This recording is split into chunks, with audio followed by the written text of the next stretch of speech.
নমস্কার বন্ধুরা, আমি আবার একটি নতুন ব্লগ নিয়ে আপনাদের সামনে চলে এসেছি। এখানে মেয়ে সকালবেলা ঘুম থেকে উঠে গিয়েছে, ওকে ফ্রেশ করে আমি বাইরে বের করেছি। এখানে ওর জন্য আমি সুজি বসিয়ে নিয়েছি,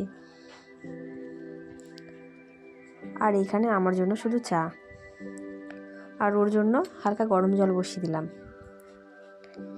সকালবেলা বাসি পেটে আমি ওকে গরম জল খাইয়ে দিই। এবার আমি ওকে সুজিটা খাইয়ে দেব। আর এখানে কাল রাতে বরবটি সিদ্ধ করেছিলাম, ওটা দিয়ে মুড়িটা আমি খেয়ে নেব। ট্যাপে জল দিয়েছে, আমি জলগুলো এক এক করে ভরে নেব। এই দেখো বন্ধুরা, ও আমাকে জ্বালাতে চলে এসেছে।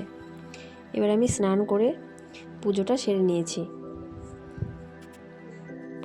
আমার পুজো দেওয়া কমপ্লিট হয়ে গিয়েছে। এবার মেয়েকে আমি খিচুড়িটা খাইয়ে দেব। আজকে যাব হচ্ছে আমি আমার বাবার বাড়ি, তো আমি এখানে রেডি হয়ে গিয়েছি বন্ধুরা, আর আমার মেয়েকেও আমি রেডি করিয়ে দিয়েছি।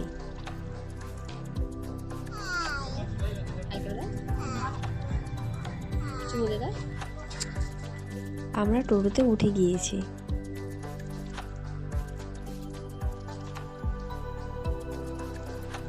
তো বন্ধুরা, আমি চলে এসেছি, আর এসে প্রথমে আমি আমাদের গোপুসোনার সাথে দেখা করতে চলে এসেছি।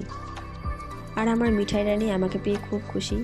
তো বাই বাই বন্ধুরা, আমি আমার ব্লগটা এখানেই শেষ করছি। দেখা হচ্ছে নেক্সট ভিডিওতে। আজকের জন্য টাটা, ভালো থেকো, সুস্থ থেকো বন্ধুরা।